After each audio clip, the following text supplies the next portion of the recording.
용산 대통령실이 찍혔는데 국방장관이 계속 거짓말하고 대통령한테 보고해도 대통령실 홍보수석도 거짓말하고 북한이 자꾸 그러면 우리도 9.19 군사 합의 폐기하겠다? 이런 얘기는 합니까? 북한의 드론이 우리 대통령실을 찍었다는 것도 아니에요.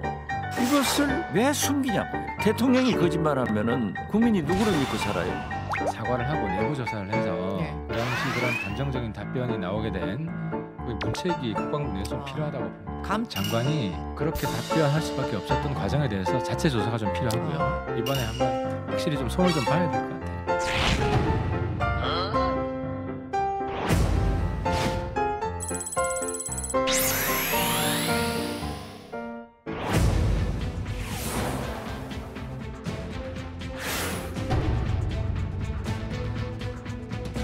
이태원 참사 국정조사 기간을 2023년 1월 17일까지 10일 연장하기로 합의를 놓았습니다.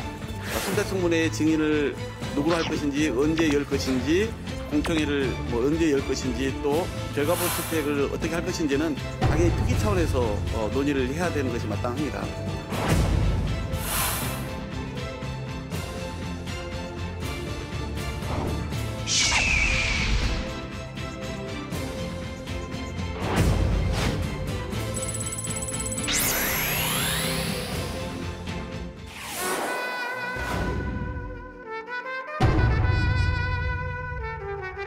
저는 이번 전당대회에 출마하지 않습니다. 대통령의 최측근이 지도부에 입성할 경우 당의 운영 및 총선에 불필요한 오해의 소지가 있을 것이라는 당원의 여론과 우려를 기꺼이 수용하기로 했습니다.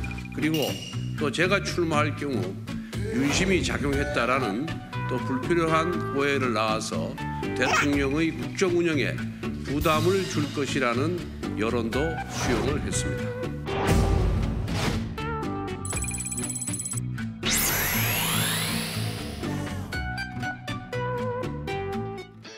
국가대표 정치뉴스쇼 5시 정치부에 시작하겠습니다. 지난달 26일 우리 영공을 침범했던 북한 무인기 중 한 대가 보통 이제 대통령 경호를 위해서 비행 금지 구역을 설정해 놓잖아요. 네. 그 일부를 침범한 사실이 오늘 확인이 된 거죠. 네, 맞습니다. 합참 관계자는 무인기 한 대로 추정되는 항적이 비행 금지 구역 북쪽 끝을 일부 지난 걸로 보인다고 말했습니다. 당초 야당에서 무인기가 용산 대통령실 인근을 비행했을 가능성을 제기하자 우리군은 근거 없는 이야기라며 강한 유감을 표했는데요. 이를 번복한 겁니다. 네. 오늘 군이 용산 집무실 안전에는 이상이 없다 이런 설명을 내놨습니다만 폭풍이 상당히 큰 상황이고 야당에선 비판을 쏟아내고 있죠. 네, 맞습니다. 민주당 지도부는 안보 불안의 끝이 어딜지 우려스럽다고 비판했는데요. 북한의 무인기 도발과 관련한 본회의 긴급 현안 질문 그리고 국방위 청문회를 열어야 한다고 주장했습니다. 또 국방부 장관과 대통령실 경호처장에 대한 엄중 문책을 촉구했습니다. 네, 관련 소식은 잠시 후에 저희가 뉴스픽에서 짚어보도록 하고요. 오늘 여야가 국정조사 기간을 연장하는 데 합의를 했잖아요. 근데 기간도 그렇지만 또 하나의 쟁점이 누구를 부르느냐, 증인 채택을 놓고 공방이 있었는데 그 부분은 합의가 안 된 거죠. 네, 그렇습니다. 여야는 국정조사 특위 활동 기간을 오는 17일까지 열흘 연장하기로 합의했는데요. 다만 청문회 증인 채택 등을 놓고서는 이견이 여전했습니다. 박홍근 원내대표는 증인 채택을 비롯한 구체적인 사안은 특위 차원에서 논의할 거라고 밝혔는데요. 국민의힘은 닥터카 탑승 논란을 빚은 신현영 의원을, 민주당은 유족과 생존자를 증인으로 불러야 한다고 각각 요구하고 있습니다. 좋습니다. 잠시 후에 주민에서 저희가 얘기를 좀 해보도록 하고요. 내일 사실 이제 출마할 가능성이 상당히 높은 것으로 점쳐지던 권성동 의원이 조금 전에 영상에서도 봤습니다만 불출마 선언을 했네요, 당대표. 네, 오늘 권 의원이 기자회견을 열었는데요. 네. 국민의힘 당대표 선출을 위한 전당대회에 출마하지 않겠다고 밝혔습니다. 불출마 배경으로는 대통령 최측근이 지도부에 입성할 경우 공천에 불필요한 오해의 소지가 있을 거라는 당원의 우려와 여론을 기꺼이 수용하기로 했다, 이렇게 설명을 했는데요. 윤 대통령과 사전 소통이 있었냐는 질문에는 대통령과 논의할 사항이 아니고 스스로 결단 내린 거라고 말했습니다. 그런데 국장께서는 알고 계셨죠? 뭘요? 불출마할 거. 아니요. 그러니까 답을 하기가 상당히 어려운데 알았다 그러면 거짓말이라고 할 거고 몰랐다 그러면 그것도 모르냐고 할 거죠. 아니에요? 국장 당연히 아니에요? 아실 것 같아요. 아니에요. 솔직히 몰랐어요. 자, 들어가서 나머지 얘기 이어갈게요.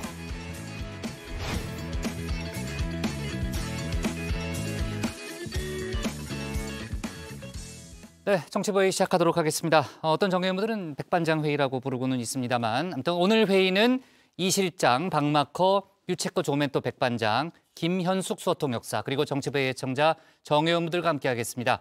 오늘도 속보 실시간 반영하면서 열어놓고 회의를 진행하죠. 회의가 진행되는 동안에는 소통반장, 백반장이 정의원분들의 의견을 챙길 예정이고요. 다른 정의원들도 좀 봐요. 의견은 보고 있죠? 네, 잘 보고 있습니다. 잘 보고 있어요? 예. 네. 혹시 오늘도 류정화 실장이 등장한 건 아닌지 잘 보고 있습니다. 아니, 그러니까 류정화 실장을 따지지 말고 네. 정의원분들의 의견을 들으라는 이제 그런 얘기입니다. 자, 좋습니다. 오늘 응답하라 주제는 뭐예요? 네, 조금 전 말씀드린 대로 북한 무인기가 대통령실 인근 상공에 비행 금지 구역까지 들어온 사실이 확인됐습니다. 군이 오늘 입장을 번복했는데요. 오늘은 여기에 대해서 여러분의 생각을 전할 예정입니다. 유튜브에 정치부 회의 실시간을 검색하시면 댓글 보내실 수 있으니까요. 많은 참여 부탁드립니다. 네, 좋습니다. 관련된 의견은 저희가 잠시 후에 들어보도록 하고요. 유한울의 뉴스픽 5부터 오늘의 정치보회의 출발하겠습니다.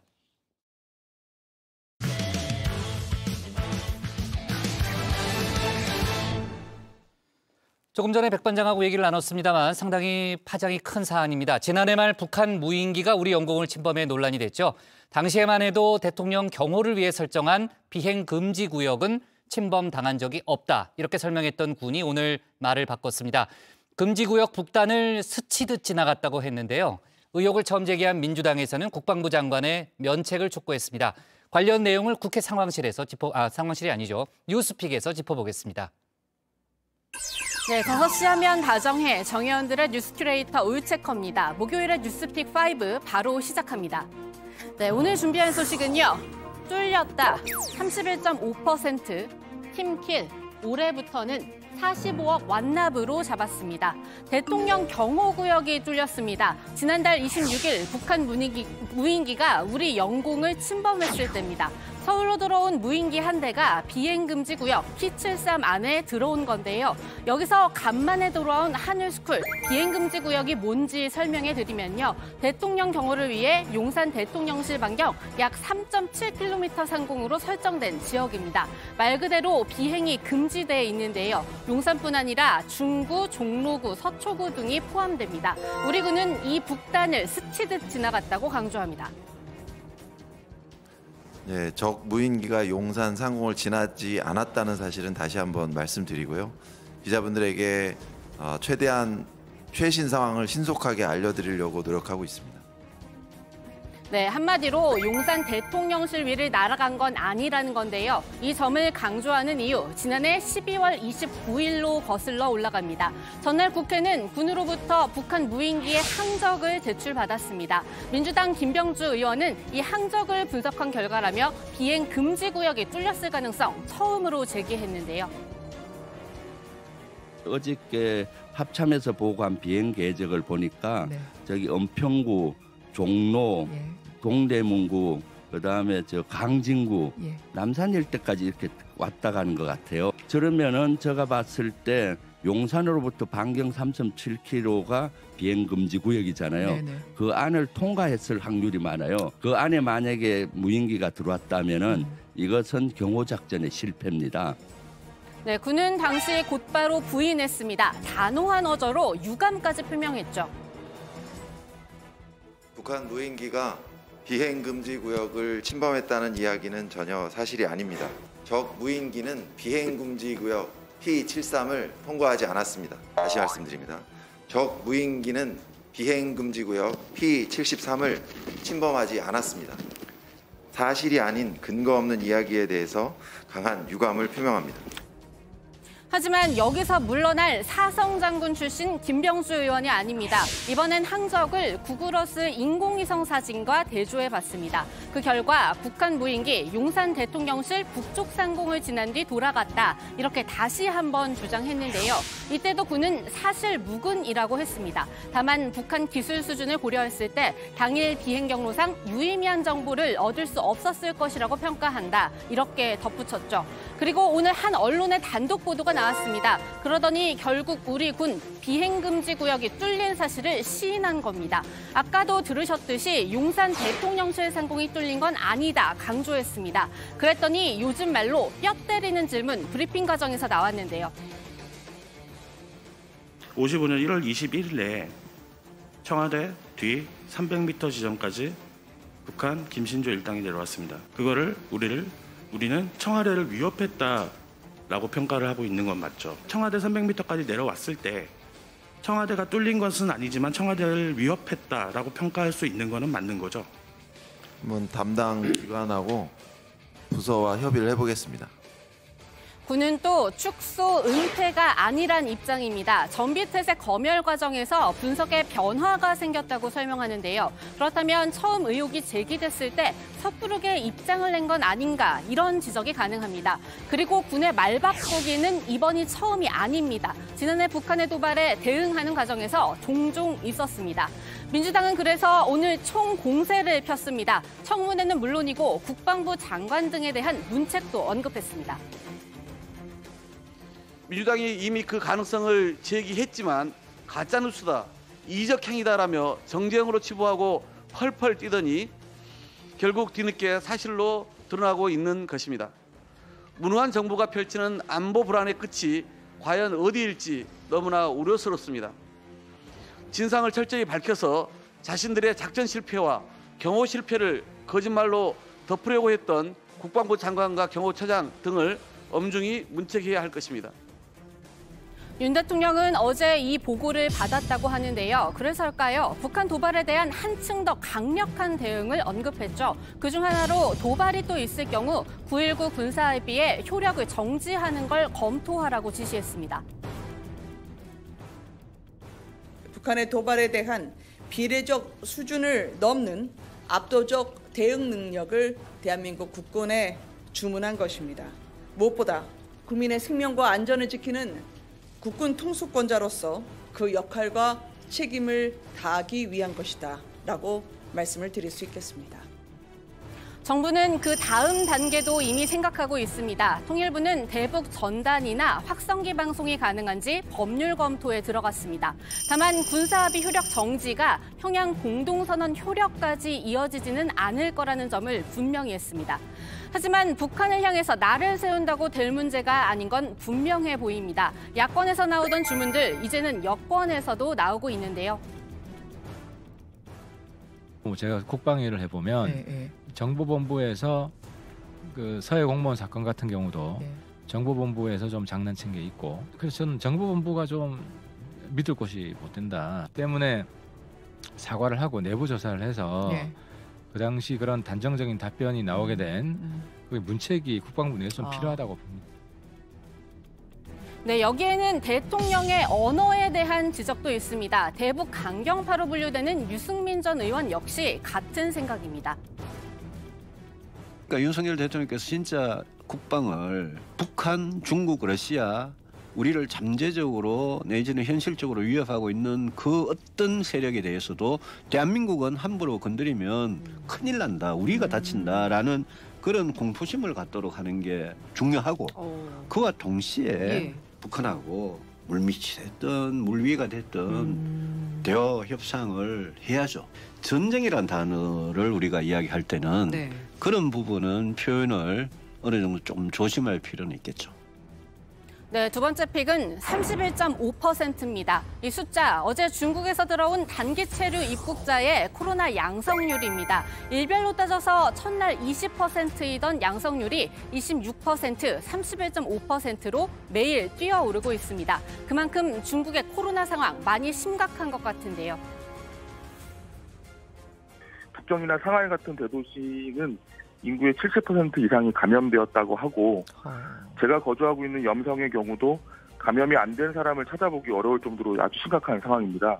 실제로 감염자가 급증하다 보니까 병원을 가면 3-4시간 대기하는 것은 좀 기본이고 의료진도 많이 부족해서 퇴직한 의사나 간호사도 잇따라 현장에 복귀해서 응급치료 업무를 지원하고 있는 상황입니다.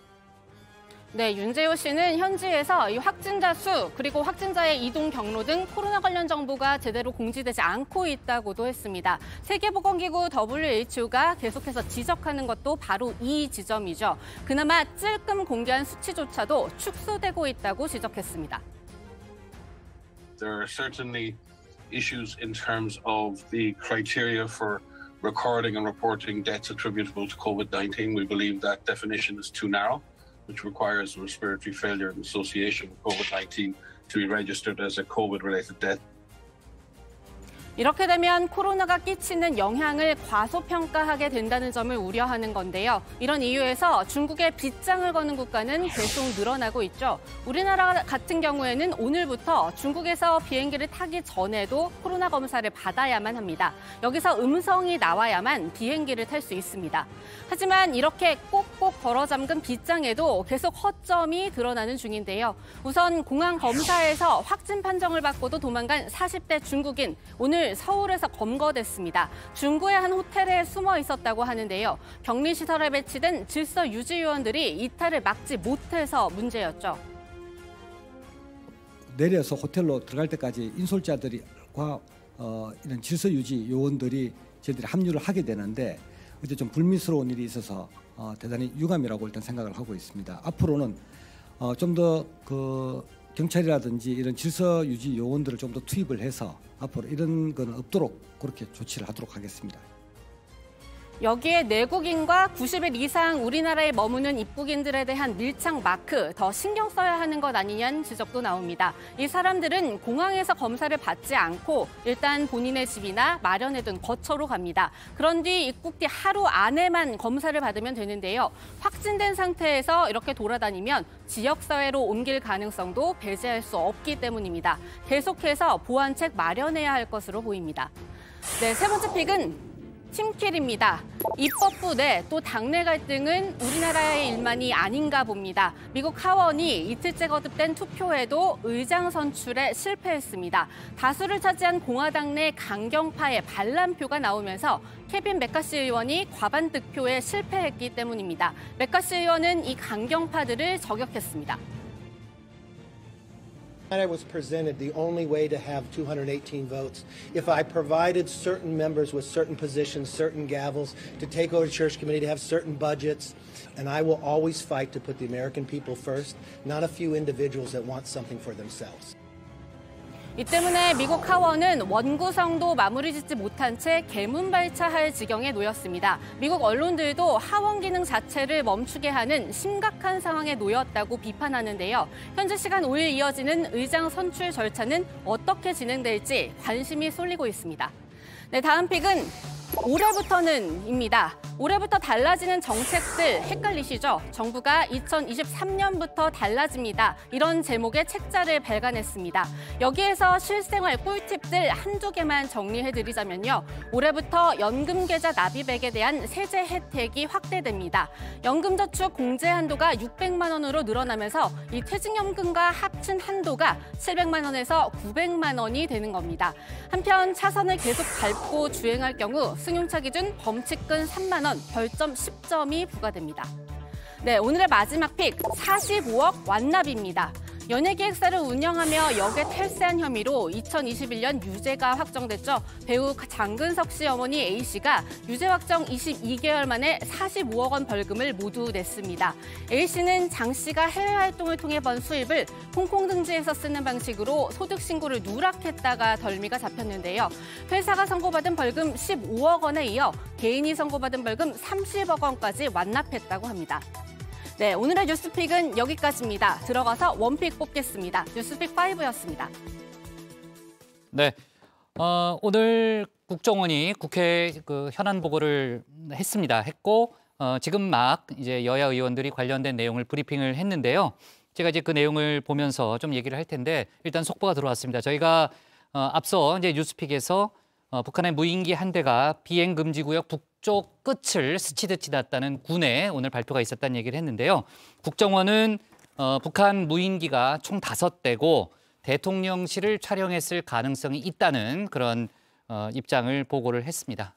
정확하게 아까 군은 이제 비행 금지 구역 위쪽을 지나갔다. 대통령실 여부에 대해서 명확한 입장을 이제 밝히진 않았고요. 국정원은 물론 이제 단정적인 표현은 아닙니다만 대통령실 촬영했을 가능성이 있다는 그런 보고를 했다는 그런 얘기가 들어왔고요. 속보가 들어왔고요. 그리고 얼마 전에 이제 보도가 됐던 사안인데 북한의 이용호 전 외무상이 숙청됐다는 그런 보도가 있었는데 국정원이 그 사실을 확인했습니다. 북한이 이용호 전 외무상을 숙청했다는 사실을 확인을 했는데 처형을 했는지 여부는 확인이 안 됐다는 게 국방부의 보고 내용입니다. 최근에 나왔던 보도는 이제 처형됐다는 그런 내용이었죠. 이제 관련된 이제 국정원의 발표였고요. 그 밖에 이제 그 북한 무인기가 뭐 12대다 뭐 이런 얘기도 있었는데 관련해서 국정원은 5대가 맞다고 일단 확인을 했고 합참도 찍혔을 가능성이 있느냐 뭐 이런 질문도 받았는데 일단 뭐 가능성에 대한 답변은 하지 않겠다는 이제 그런 식의 이제 보고가 된 모양입니다. 지금 이제 여야 의원들이 발표한 내용을 제가 이제 보면서 이야기를 좀 했는데요. 조금 더 추가적인 속보가 들어오면 저희가 얘기를 해보도록 하겠습니다.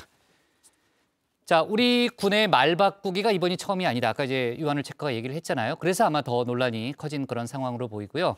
이재명 대표도 오늘 뭐 이런 사태에 대해서 상당히 신랄한 어조로 비판을 했는데 윤 대통령이 대국민 사과를 해야 한다 이렇게 주장을 했다는 거죠. 이재명 대표가 오늘 페이스북에 이제 글을 하나 올렸는데요. 그 윤 대통령을 향해서 군 통수권자라면 유례없는 안보 참사에 대해서 대국민 사과를 하고 책임자의 무능과 기망을 문책해야 한다라고 촉구를 했습니다.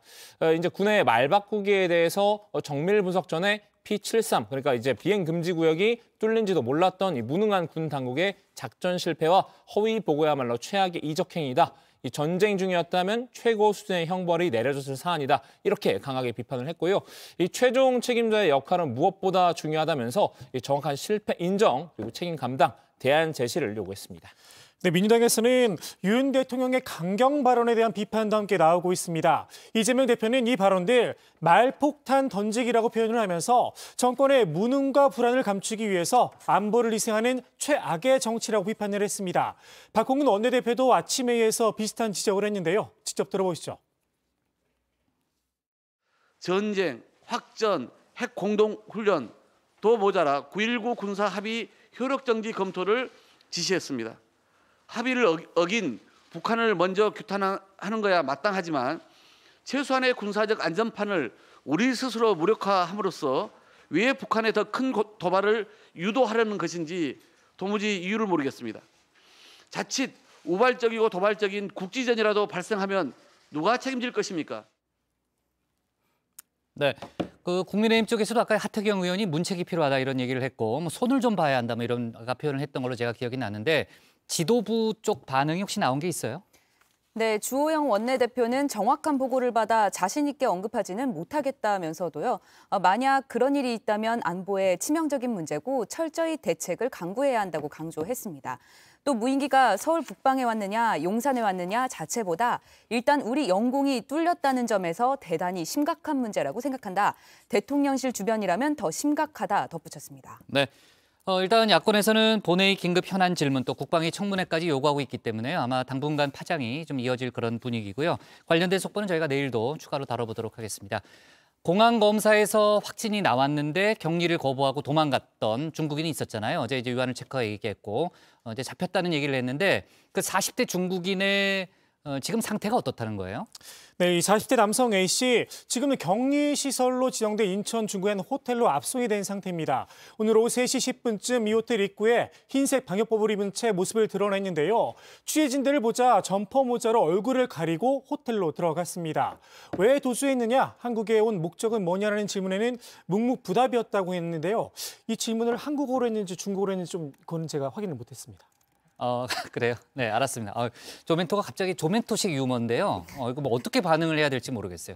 유한울 체커 정도는 좀 웃어줘야 되는 거 아니에요? 옆자리니까? 네, 좀 당황스럽긴 한데 네, 일단 얘기를 선배가 이어갑시다. 조멘토가 궁금해하니까 제가 그건 나중에 확인해서 알려드리도록 중국어로 하고요. 했겠죠. 그랬을까요? 네. 네, 마저 소식 전해드리면요. 경찰은 이 A씨를 감염병 예방법 위반 혐의로 불구속 입건했고요. 앞으로 도주 경위를 조사해 나갈 방침입니다. 이 감염병 예방법에 따르면 이 경우 징역 1년 또는 벌금 1천만 원 이하의 형을 받게 되고요. 강제 출국 또 일정 기간 입국 제한 조치도 받게 됩니다. 네, 좋습니다. 유체커. 오늘의 원픽은 어떤 걸로 잡을 거예요? 네, 오늘의 원픽입니다. 비행금지 구역 말 바꾼 군 스치듯 지나갔다 변명만.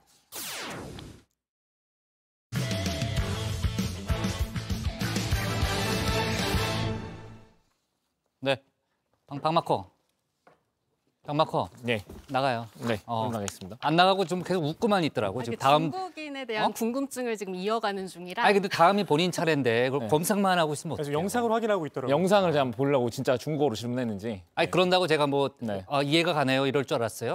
그거 당연히 혼나야죠. 다음 차례인데. 자, 좋습니다. 이상민 행안부 장관이 이태원 참사에 대한 법적 책임을 면하게 될 가능성이 높아 보이는 분위기입니다. 경찰 특수본이 책임이 없다는 결론을 내린 걸로 전해졌는데요. 야당은 국정조사 이후 탄핵 추진을 통해서라도 정무적 책임만큼은 묻겠다는 입장입니다. 여당은 방어에 나섰는데요. 박준우 마커가 주우민에서 소식 정리했습니다. 우리 경찰이 그런 엉터리 경찰 아닙니다. 정보 역량도 뛰어나고 왜 4시간 동안 물끄러미 쳐다만 보고 있었냐 이거예요. 네, 윤석열 대통령이 지난해 국가안전시스템 점검회의에서 한 말입니다. 윤 대통령은 이제 이태원 참사 직후에 경찰 책임론에 무게를 실었죠. 막연하게 다 책임지라는 건 있을 수 없는 일이라면서 이제 이상민 행정안전부 장관 등 정부 고위직에 대한 문책에는 거리를 두는 모습이었는데요. 아니나 다를까 이 경찰청 특수본도 마찬가지 결론을 내렸다고 합니다. 이태원 참사와 관련해서 이 행정안전부와 서울시 등 이 상급기관의 책임은 묻기 어렵다는 건데요.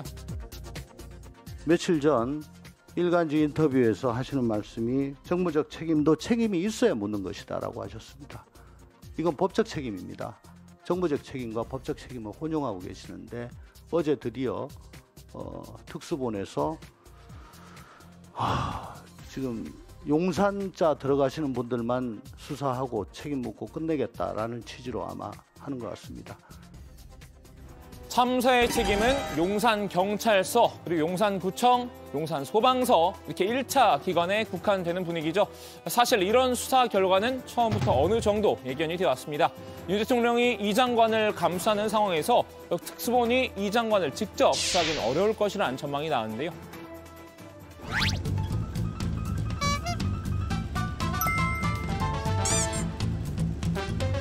이것으로 의리를 지켰다. 나는 의리가.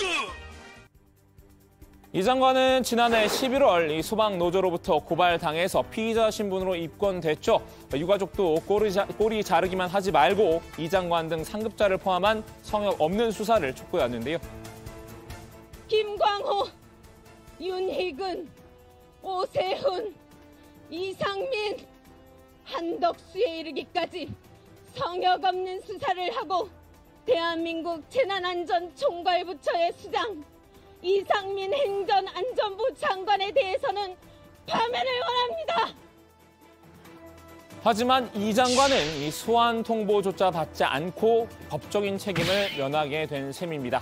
이제 민주당은 남은 카드인 이 정무적 책임 묻기에 집중하는 모습인데요. 어제 열린 이태원 참사 국정조사 첫 청문회에서도 윗선 책임론을 부각하는 데 힘을 쏟았습니다. 행안부 장관 한 번 소환 안 하고 이런 식으로 정부가 컨트롤 타워 없이 진행됐던 건데 하급직들만 구속시키고 수사를 한다는 부분에 대해서 정말 통탄을 금치 못합니다. 정무적 책임이란 건 제가 이해하는 바로는 정치적 책임이고 국민정서법 위반 죄에 해당되는 것을 묻는 겁니다.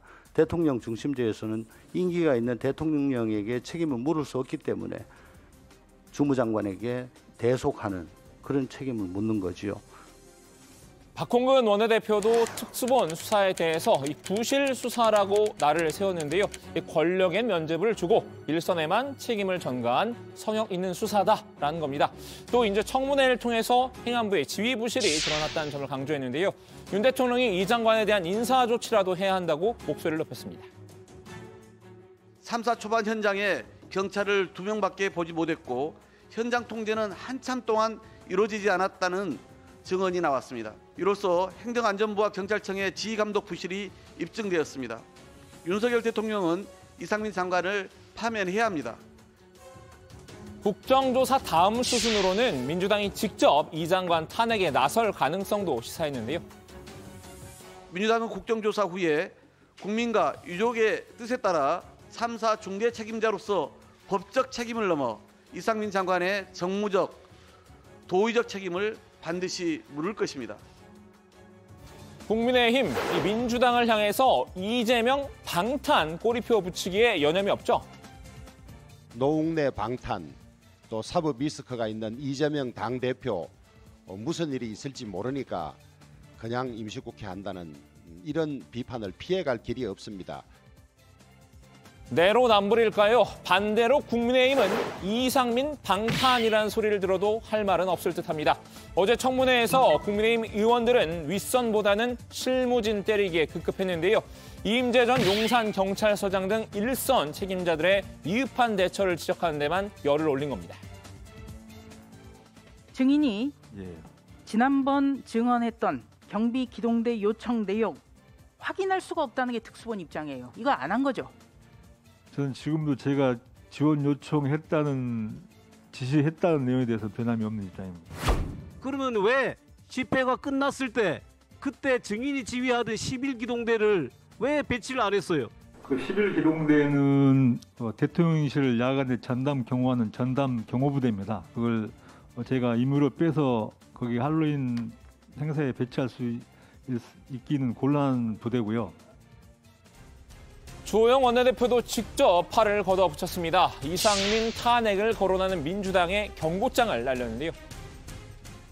이상민 장관 탄핵을 다시 들고 나온다면 국회가 다시 극한 대립과 갈등에 휩싸일 수밖에 없습니다. 민주당의 자제를 촉구합니다. 이러면 재미없어, 쉔. 난 재밌는데. 주 원내대표는 이 특수본 수사에 대해서도 원론적인 입장을 내놨습니다. 정무적 책임에 대한 판단은 결국 대통령의 몫이라는 점을 내세웠죠.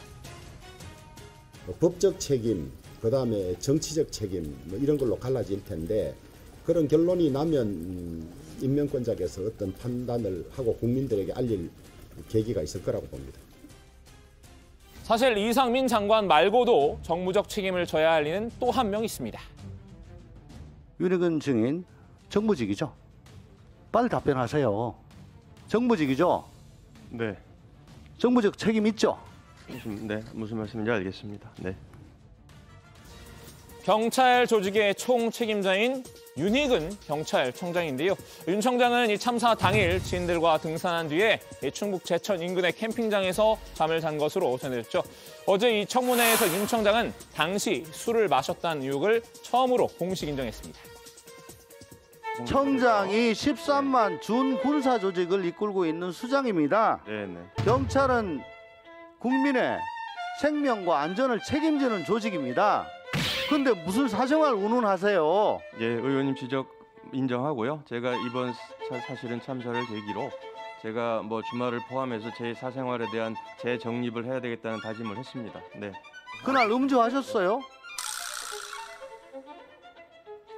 그날 저녁에 음주하셨냐고요? 주말 저녁이면 저도 음주할 수 있습니다. 네.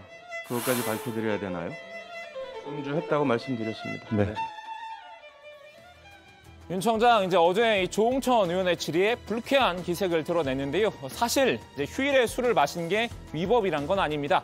다만 이 참사 당일 서울의 각종 집회 시위가 예고가 된 데다 이 헬로윈을 앞두고 인파가 몰릴 것으로 예상이 됐죠. 이 와중에 이 경찰의 수장이 사생활 이유로 서울을 떠나 술을 마신 건 무책임했다는 지적이 나왔습니다. 제가 뭐 무슨 스토커도 아니고 호사가도 아니고 술 먹었는지 말았는지 제가 왜 무슨 관심이 있겠습니까? 어떤 상태에 있었길래 그랬냐. 그거 알기 위해 가지고 근데 뭐 휴일날 뭐 저는 술 먹으면 안 됩니까? 얼마나 술 먹었는지 내가 그걸 꼭 밝힐 필요가 있습니까? 전 뭐 아연 실색하지 않을 도리가 없었습니다. 술 기운 때문이었을까요? 윤 청장은 이 경찰청 상황 담당관의 참사 발생 보고도 2차례 놓쳤는데요. 자정이 지나서야 참사 발생 사실을 처음으로 알았습니다. 우리 군대에 있을 때 통신 축선상에 있으라고 그러잖아요. 예, 그렇죠. 문자 한 번 놓치고 전화 한 번 놓치고 세 번째 자정이 넘어가지고 통화가 됐거든요. 제일 늦게 알았습니다, 이 양반이. 그렇죠. 그랬으면 당신 도대체 어떤 상황이길래 이렇게 늦게 알았냐. 경찰의 총수가 예. 어떤 상태였는데 그걸 좀 알아야 되지 않겠습니까? 윤 청장의 태도에 가장 크게 분노한 건 역시나 유가족이었는데요. 오전 청문회 정회 직후에 윤 청장은 유가족의 거센 항의에 잠시 주춤하기도 했습니다. 아니, 아니 몰랐다는 게 자랑이야? 내가 범인이야! 저 사람을 잡아야지 왜 날 자꾸 그래? 예, 알겠습니다. 아니 진짜 너무들 하시네. 피해자는 우린데. 예? 아니 저 딱 한 말씀 드릴게요. 아니 몰랐다는 게 자랑이세요? 예? 자랑 아닙니다. 이거는 조직 관리를 잘못한 총장의 잘못이에요. 자, 오늘은 이태원 참사 관련해 이 정무적 책임이 거론되는 윗선 2명에게 출민해봤는데요. 지금 윗선은 법적 책임과 정무적 책임이 별개라는 걸 미처 알지 못한 것 같기도 합니다. 오늘 주민 한마디는 노래로 대신하겠습니다.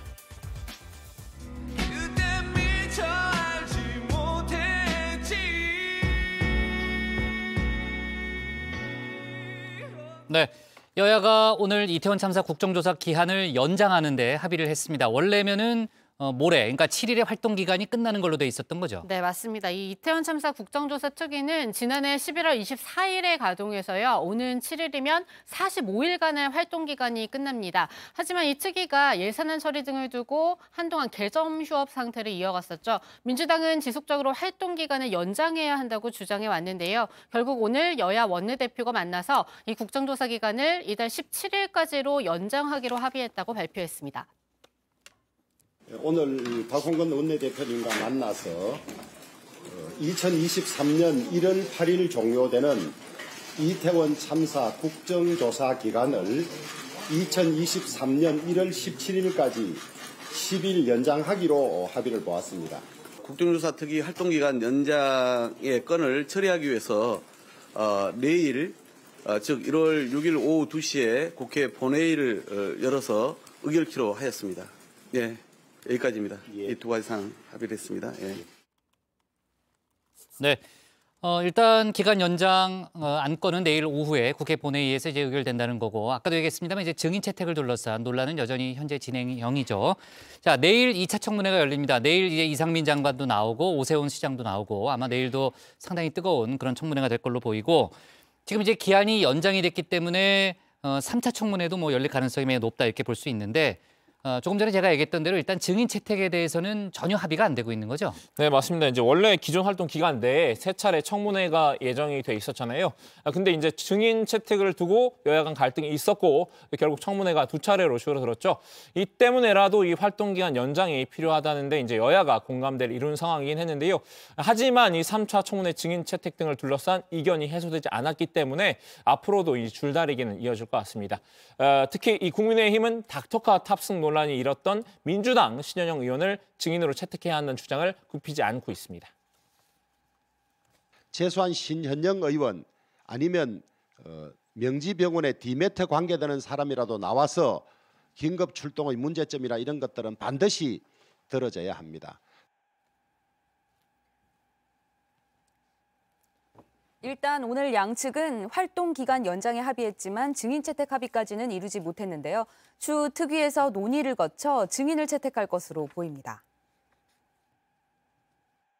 3차 청문회의 증인을 누구로 할 것인지, 언제 열 것인지, 또 뭐 향후에 그런 전문가 재발 방지 대책 공청회를 뭐 언제 열 것인지, 또 결과보 채택을 어떻게 할 것인지는 당연히 특위 차원에서 논의를 해야 되는 것이 마땅합니다. 네. 내일 청문회 아마도 이제 탄핵 얘기까지 나오고 있는 이상민 장관을 놓고서 야당의 거센 공격이 좀 예상이 되고 있는데 계속 이 이슈를 취재해 왔으니까 박준호 마커가 내일도 좀 담당을 해요. 제가 또 정리하면 또 박마커기 때문에 네. 제가 내일 또 청문회 보고 깔끔하게 정리를 해드리도록 하겠습니다. 네, 좋습니다. 깔끔하게 말고 좀 자세하게 좀 해요. 자세하고 상세하게. 네, 알았습니다. 자, 여야가 지금 1월 임시국회 소집을 놓고도 입장차를 보이고 있는데 어제 누가 얘기했지? 누가 설명을 했잖아요. 오늘도 아직 진전된 부분은 없는 거죠.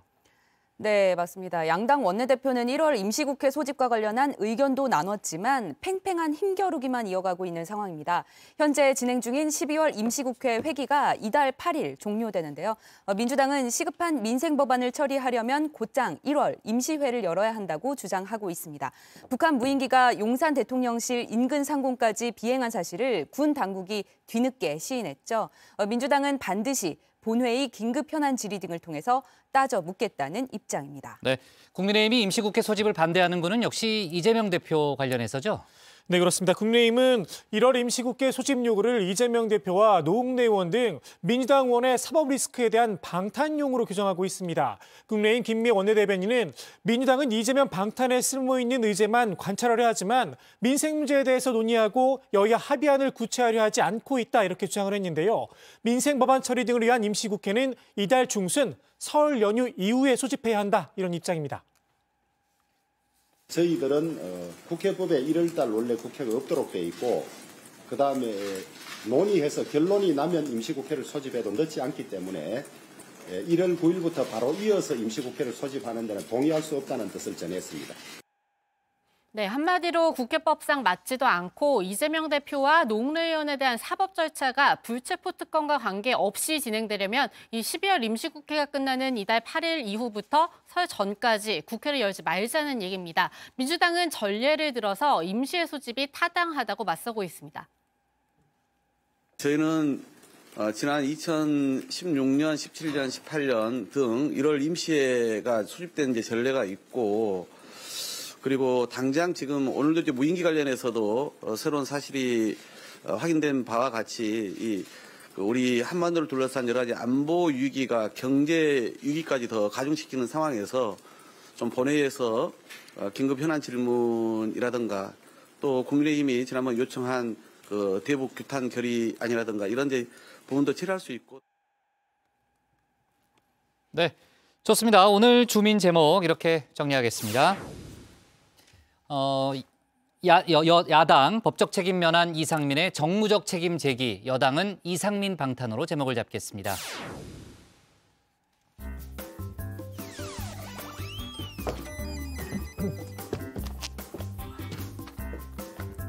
안녕하세요. 정치부회의의 소통 시간 다정한 백반장입니다. 네, 오늘은 추운 날씨에 졸음운전을 예방할 수 있는 방법을 잠시 알려드리려고 하는데요. 한국도로공사가 최근 3년 동안 1월 고속도로 교통사고를 분석해 본 결과 기온이 내려갈수록 졸음운전으로 인한 사고가 늘었다고 합니다. 창문을 닫은 채 장시간 히터를 트는 게 주 원인이라고 하는데요. 히터로 차량 내부 온도가 올라가고 이 때문에 이산화탄소 농도가 증가하면 뇌로 가는 산소량이 줄기 때문에 쉽게 졸음이 오는 거라고 합니다. 도로공사는 차량 내부 온도를 조금 쌀쌀하다고 느낄 수 있는 21도에서 23도로 맞추고 적어도 30분에 한 번씩은 창문을 내려서 환기를 시키라고 강조했는데요. 모두 참고하셔서 안전운전하시길 바랍니다. 그럼 응답하라 다정에 시작하겠습니다. 네, 오늘의 소통 주제는 군 북무인기 용산 침범 입장 번복, 여러분의 생각은입니다. 먼저 다정회에서 미리 살펴본 여론 보겠습니다. 네, 먼저 SYHA님께서는 국방부, 합참, 군의 어떠한 발표도 믿지 못하겠다. 6.25 때 인민군이 서울까지 진입했을 때도 시민들은 안심하고 집에서 일상생활하라고 지속적으로 방송했던 과거가 있었다라고 하셨고요. CARE님께서는 전 정부, 현 정부 누구 탓 좀 그만하고 한시라도 빨리 대책을 강구하라 이렇게 얘기를 하셨습니다. 니 탓, 내 탓 따지고 앉아있을 때가 아니다라고 하셨습니다. 네, 이어서 정 의원분들께서 실시간으로 올려주시는 댓글도 함께 보겠습니다. 먼저 파운드리님, 우리나라가 첨단 무기가 훨씬 많을 텐데 뚫린 것 자체가 이해 안 가는 것도 팩트라고 하셨습니다. 그리고 황금알님께서는 용산으로 대통령실 옮기는 바람에 여러 가지 문제가 발생하고 있다. 국가를 지키기 위해 다시 청와대로 들어가라라고 하셨습니다. 댓글 보내주신 정 의원분들 모두 고맙습니다. 네, 이 시간 이후로도 좋은 의견 많이 보내주시고요. 저희 다정회와 함께 끝까지 해주시기를 바라겠습니다. 지금까지 응답하라 다정이었습니다. 네, 백반장 수고 많았고요. 다음은 조익신 멘토의 정치 인사이드로 가겠습니다.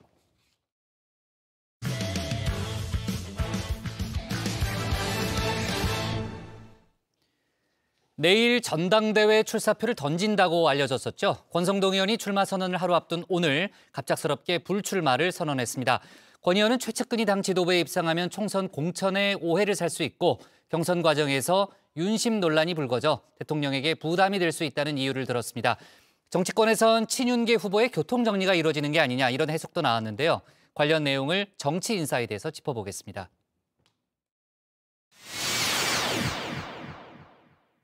저는 이번 전당대회에 출마하지 않습니다.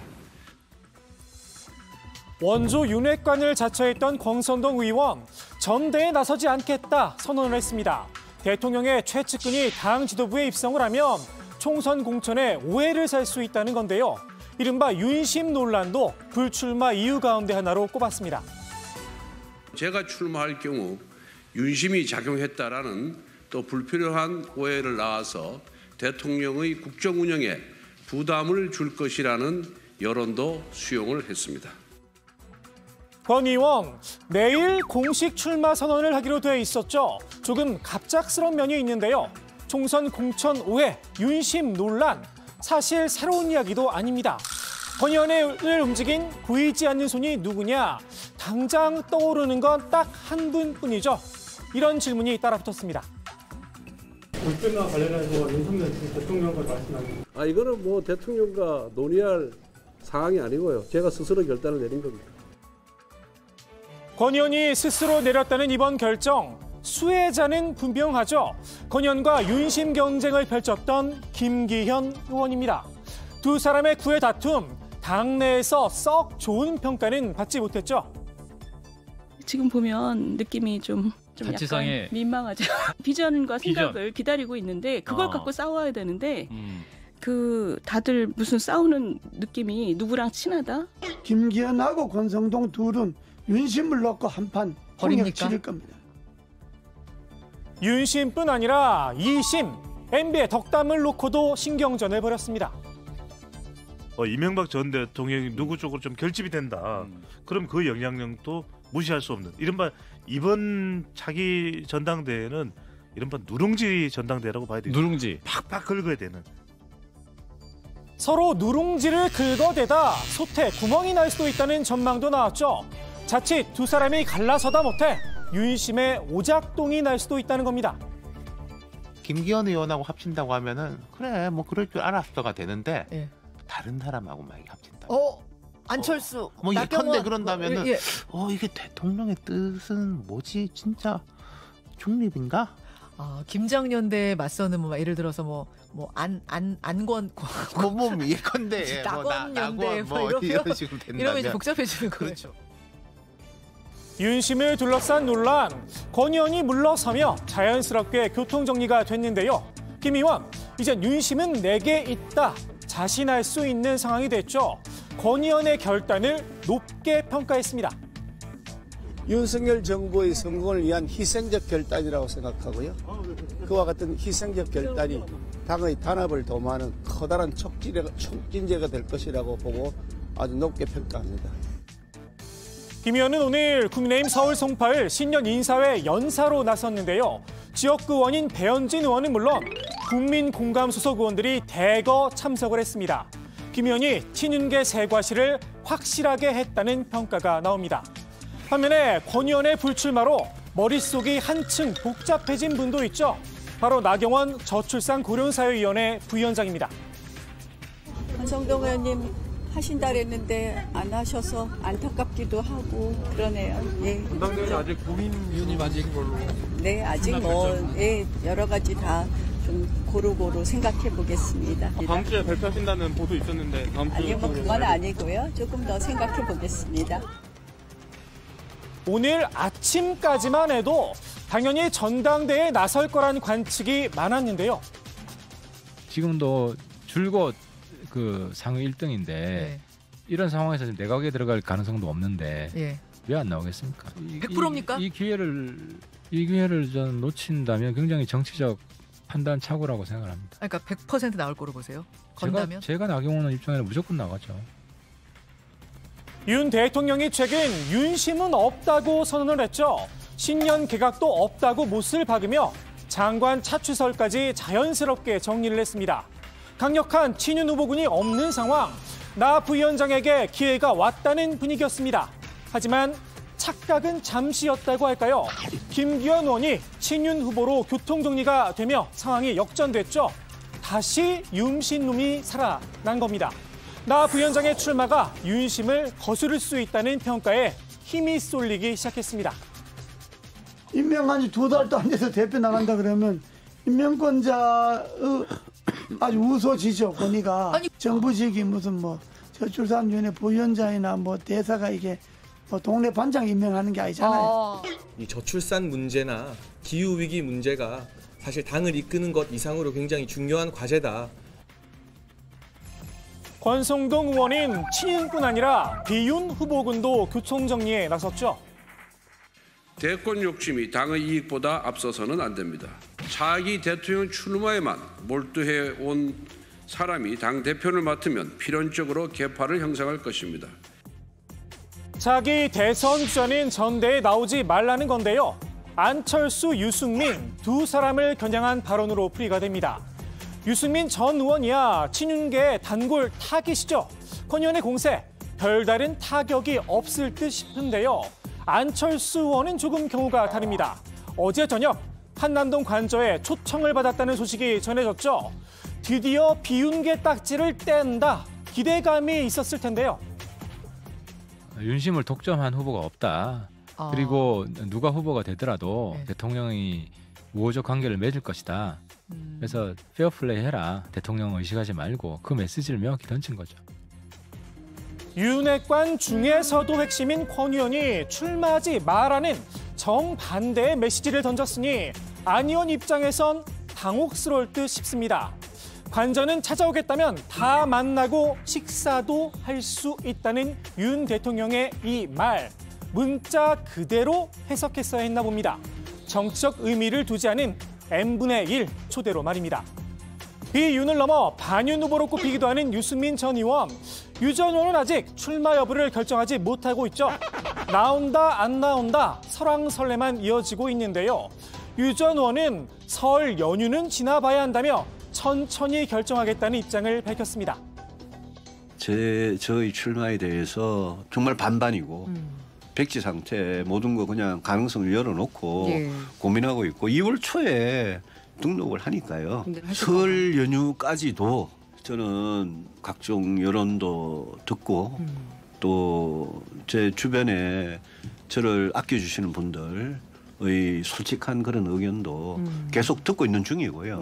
저 이번에는 참 뭐 쉽지 않은 결정이라서 급하게 생각하지 않으려고 그럽니다. 여권 일부에서 흘러나온 불출마설에 대해선 윤핵관들의 희망사항일 뿐이다. 재차 선을 그었는데요.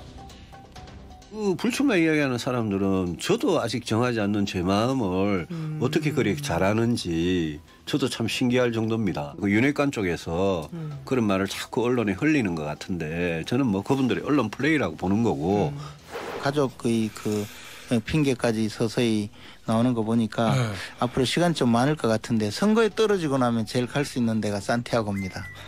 저처럼 산티아고 순례길을 한번 가셔서 마음을 다잡고 오시면 또 좋은 일이 생기지 않을까.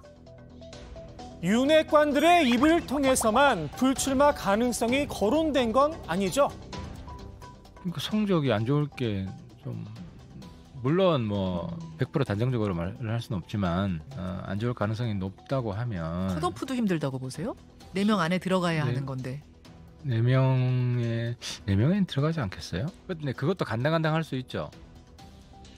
다만 이제와 출마를 접는다면 그 역시 정치적 부담이 뒤따를 걸로 보입니다. 오늘의 정치인사이드 국민의힘 이재호 상임고문의 말로 마무리합니다.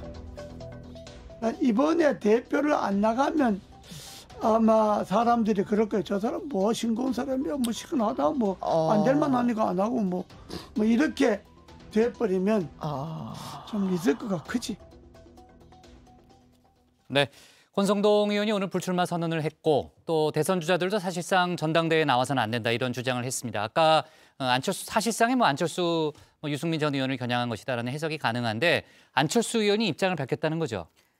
네, 안철수 의원은 대권 욕심이 당 이익을 앞서선 안 된다는 권 의원 언급에 대해서 저는 저를 겨냥했다고 생각 안 했다 이렇게 말했습니다.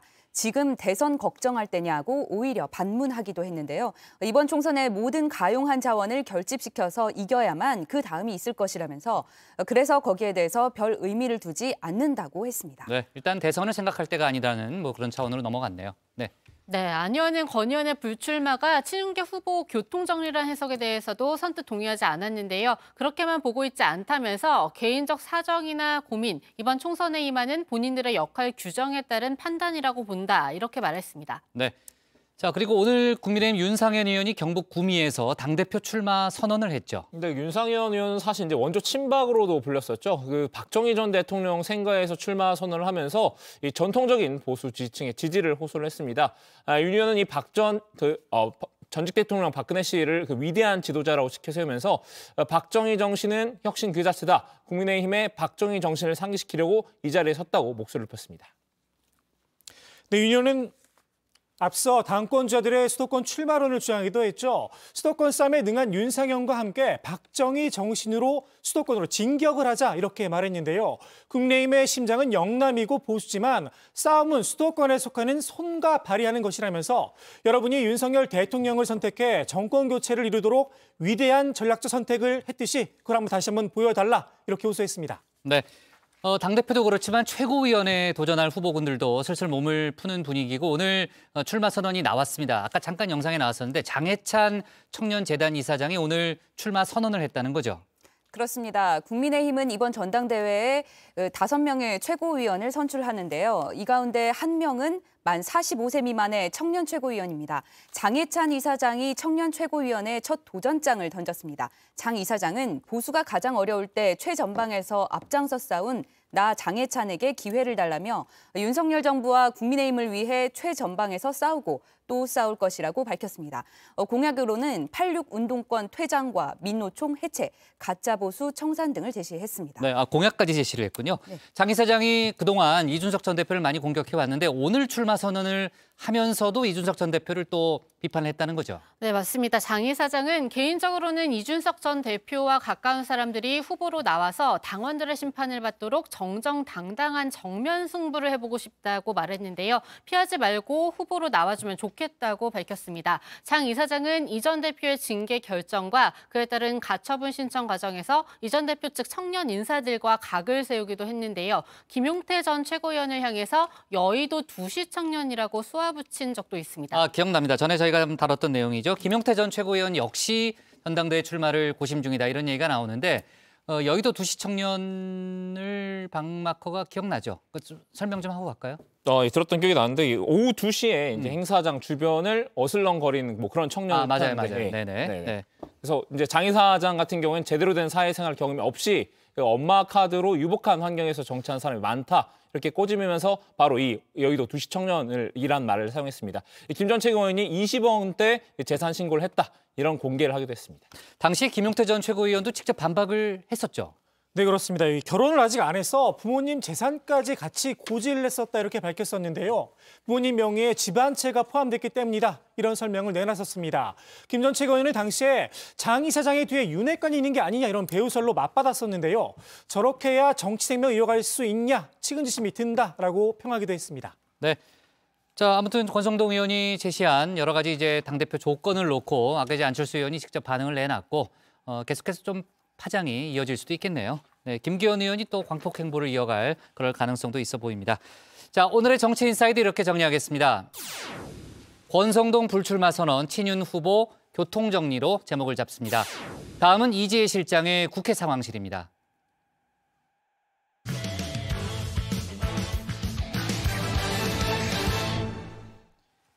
한 선거구에서 2명 이상의 국회의원을 뽑는 중대선거구제. 윤 대통령이 처음 이 내용을 언급한 이후에 정치권에서 논의에 불이 붙었죠. 다만 기존 의원들의 이해관계가 달려 있어서 쉽지 않은 그런 분위기인데요. 이재명 대표는 일단 부정적인 반응을 보였습니다. 정치권의 논의는 한층 뜨거워지고 있는데 관련 내용을 국회 상황실에서 짚어봅니다. 저는 국민들의 대표성이 제대로 보장될 수 있도록 저 개인적으로는 중대선거구제를 저는 오랫동안 제가 정치를 하기 전부터도 선호해 왔습니다. 오래전부터 중대선거구제를 선호했다는 윤석열 대통령. 조선일보와 단독으로 진행한 신년 인터뷰에서 지역 특성에 따라 2명, 3명, 4명을 선출하는 방법, 중대선거구제를 통해 대표성이 강화되는 방안을 검토할 필요가 있다고 했습니다. 윤 대통령 언급 이후 국회 논의는 매우 빨라지고 있습니다. 오늘 국회 상황실 정개특위 내주부터 본격 가동, 연동형 비례제 손질 공감대회도 먹구름으로 시작합니다. 국회 정치개혁특별위원회, 이른바 정개특위가 다음 주부터 본격 가동됩니다. 이미 여야 간사 등의 논의도 활발해지고 있는데요. 정개특위에서 내년 4월 총선과 관련한 룰 세팅을 해야 하기 때문입니다. 김진표 국회의장은 3월 초로 선거제도 확정 시한을 제시했습니다. 현행 소선거구 제도가 사표가 많이 발생하고 그래서 국민 뜻이 제대로 선거 결과에 반영되지 못하고 승자 독식의 선거 제도로 인한 정치권의 대립과 갈등을 증폭시킨다는 비판을 받아왔습니다. 김 의장이 이렇게 제시한 이유, 현행법상 총선 1년 전에 선거구 획정을 끝내야 하기 때문입니다. 공직선거법상 국회는 국회의원 지역을 선거일 1년 전까지 확정해야 하고 법적인 근거가 마련되기 위해선 공직선거법 개정 작업이 마무리돼야 합니다.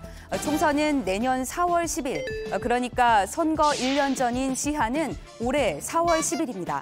김 의장은 정개특위에서 늦어도 2월 중순까지 선거법 개정안을 복수로 제안하면 국회의원 전원이 참여하는 전원위원회에 회부하겠다고 밝혔습니다. 여야 공감대 어느 정도 형성은 돼 있다고 하는데요. 민주당이나 우리 당이나 지난번 선거에서 위성정당이 출연하게 됐기 때문에 연동형 비례제를 손봐야 한다는 생각을 하고 있다. 여야 원내대표가 합의한 그 선거구 제도의 그 의제의 내용은 연동형 비례대표제 개선입니다. 정확하게 말씀드리면. 네, 그래서 이제 연동형 비례대표제 개선을 하기 위해서 여러 방안들이 지금 나와 있는데요. 여기서 말한 연동형 비례대표제, 20대 국회 때 준연동형 비례대표제를 도입하는 내용의 공직선거법 개정안을 처리해서 21대 총선에 처음 적용했는데요. 소수정당 약진과 다당제 확립이 명분이었습니다. 그런데 이때 어땠는지 기억하시죠? 민주당과 국민의힘 전신 미래통합당이 각각 더불어시민당, 미래한국당이라는 위성정당을 꼼수로 만들었습니다. 꼼수 정치의 최대 피해자는 바로 국민입니다. 한국 정치의 가장 큰 위기는 정당 정치의 무력화입니다. 미래 위성정당을 동원한 거대 양당의 민주주의 파괴 행위는 언제라도 반드시 역사의 심판을 받게 될 것입니다. 이번 정개특위 정치관계법 소위원회 다음 주부터 연동형 비례제의 대안으로 상정된 법안들을 심사하게 되는데 여야가 강론해서 대치할 것으로 보입니다. 그런데 기본적으로 여야 모두에서 각자 이해관계가 걸려 있어서 논의는 쉽지 않을 전망입니다. 근데 워낙 오늘 또 다양한 의견들이 나오고 또 지역구 사정에 따라서 입장이 다르기 때문에 의견을 모으는 것이 대단히 어렵겠구나 하는 느낌을 가졌습니다. 중대선거구제가 도입되면 각각의 텃밭, 즉 민주당은 호남, 국민의힘은 영남에서 각각 분리합니다. 수도권 의원들은 찬성하고 지역 의원들은 반대 목소리가 높은 이유입니다. 보수 진영을 향해서도 사안이 생기면 보수 꼴통이란 말을 마다하지 않던 이재호 국민의힘 상임고문, 현역 의원들을 싸잡아서 꼴통이라 논의가 안 될 거라고 했습니다. 나 어려울 것 같아. 어려울 것 같으세요? 그 현역 의원들의 그 벽을 넘기 어려울 현역 의원들이라는 게 보통 꼴통이 아니고.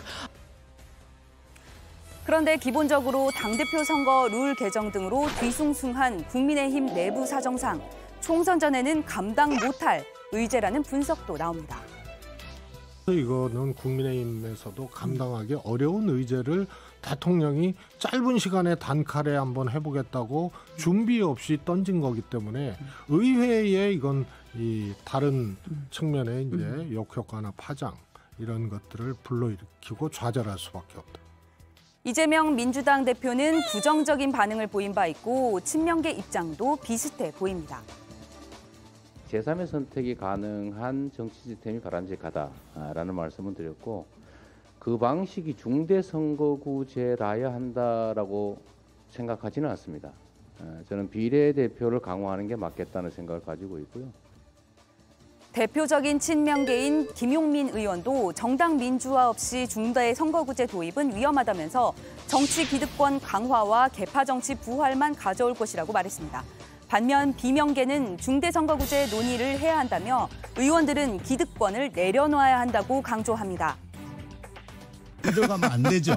바꿔야 되죠. 그럼 바꿔야 되는데 바꿔야 된다 평소에 얘기하다가 바꾸자 그러면 다들 갸우뚱거리고 미적미적거려요. 그게 왜 그러냐? 기득권 때문이죠. 지금 뭐라도 토를 다는 분은 기득권을 놓기 싫은 분들입니다. 던져야 됩니다, 지금. 여기에 박지원 전 국가정보원장 민주당을 향해 쓴소리를 보탰습니다. 중대선거구제 문제는 우리 정치권에서 오랫동안 얘기해왔어요.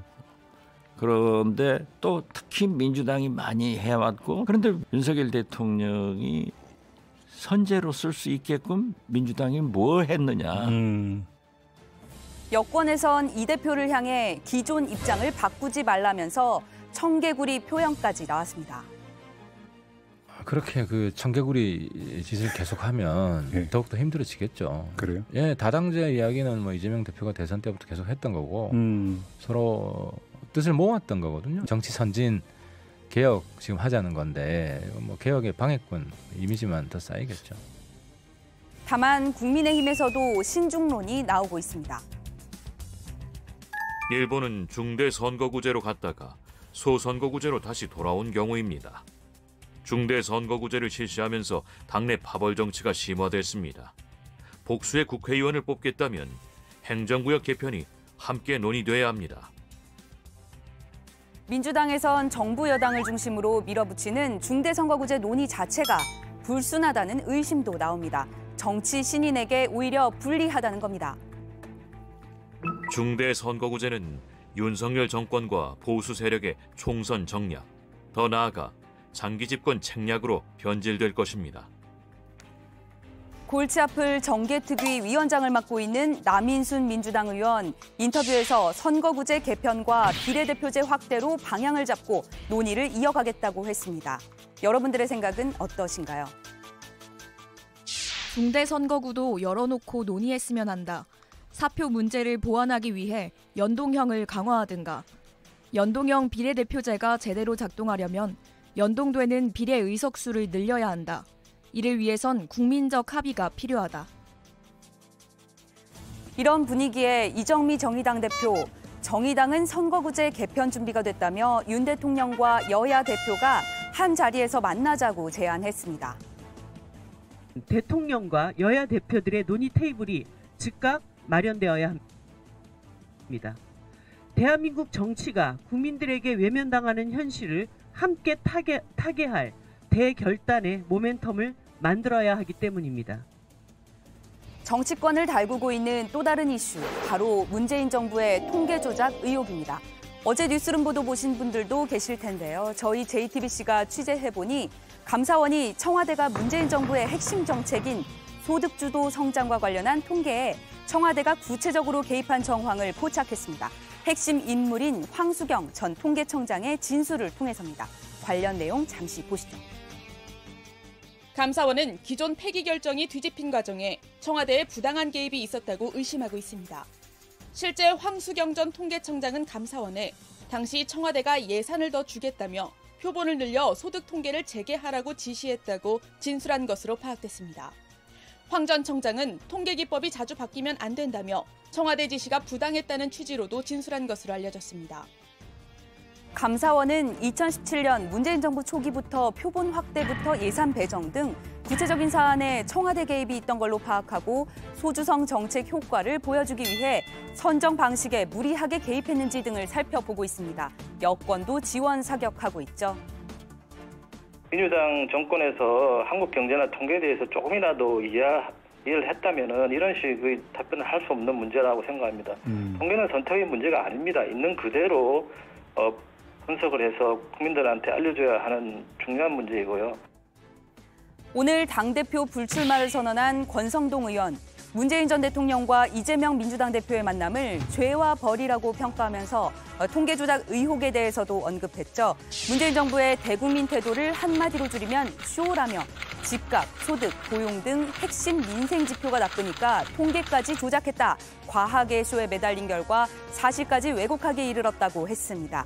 하지만 친문 진영의 핵심 윤건영 의원은 단언컨대 문재인 정부에서 통계 조작은 없었다고 일축했죠. 윤석열 정부는 뭐든지 조작몰이 이런 식으로 몰아가고 있는 것 같은데 심지어 중립을 지켜야 한 감사원까지 동원해가지고 정치보복에 앞장서고 있고요. 오늘 국회 상황실 발제 이렇게 정리합니다. 윤석열 제안 넘겨받은 국회. 꼼수 위성정당 논란 딛고 중대선거구제 개편 하나. 통계 조작 논란도 계속. 네. 이재명 대표의 사법 리스크를 둘러싼 공방은 오늘도 정치권에서 좀 벌어졌는데 정치권에서 나오는 얘기를 보면은 이재명 대표의 소통 방식이 좀 달라진 거 아니냐 이런 얘기 좀 많이 나오고 한동안 특히 대장동을 포함해서 본인의 이제 사법 리스크에 대해서 입을 닫았었는데 기자들 질문에 답도 하고 상당히 적극적으로 항변하는 그런 모습을 보이고 있죠. 네, 이제 어제 그 최고위원회 모두 발언에 앞서서 그러니까 언론인들이 이제 복도에서 그 카메라를 들고 뒷걸음질치 힘들지 않냐. 오늘은 이제 여러분들의 질문 몇 개를 소화하고 가려고 한다라고 말한 건데요. 이제 그동안 매주 이 세 차례 진행됐던 최고위나 각종 행사 이후에 기자들이 이제 붙어서 질문을 해도 사실상 답변을 하지 않았었는데 예전 모습을 한번 보시죠. 식사 맛있게 하세요.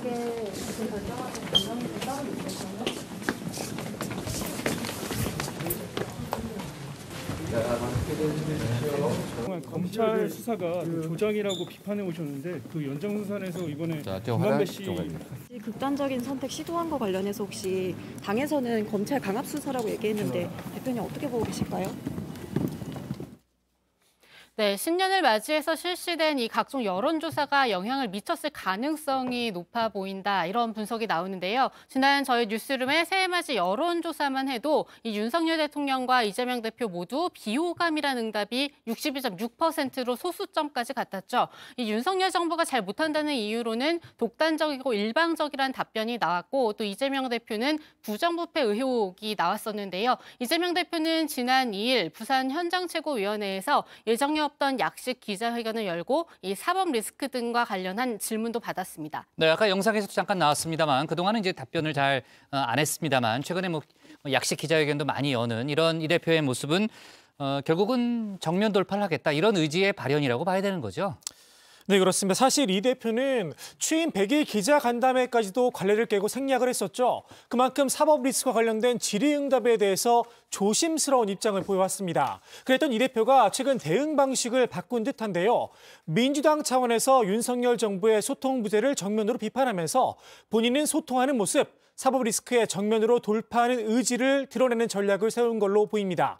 어제는 이 대표를 위한 방탄국회를 한다 이런 지적이 있다는 질문에 자신이 소환 조사를 받겠다고 하는데 뭘 방탄한다는 거냐 공격적으로 되묻기도 했습니다.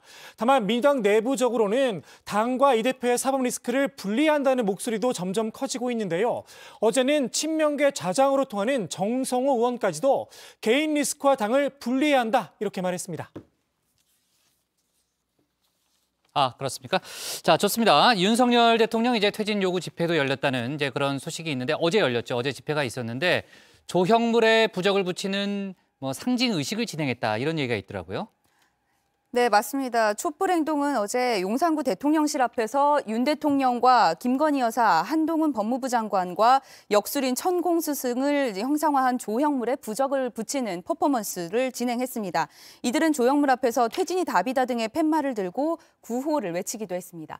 촛불 행동은 오는 7일에 새해 첫 촛불 대행진을 개시할 예정입니다. 네, 좋습니다. 오늘 국회 상황실 이렇게 정리하도록 하겠습니다.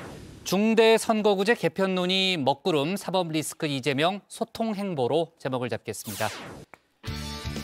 네, 오늘 정치부에는 여기까지입니다. 저희는 내일도 오후 5시 정각에 다시 찾아뵙겠습니다. 네, 유 실장은 글 올린 거 없어요? 오늘은 또 웬일로 안 보네요.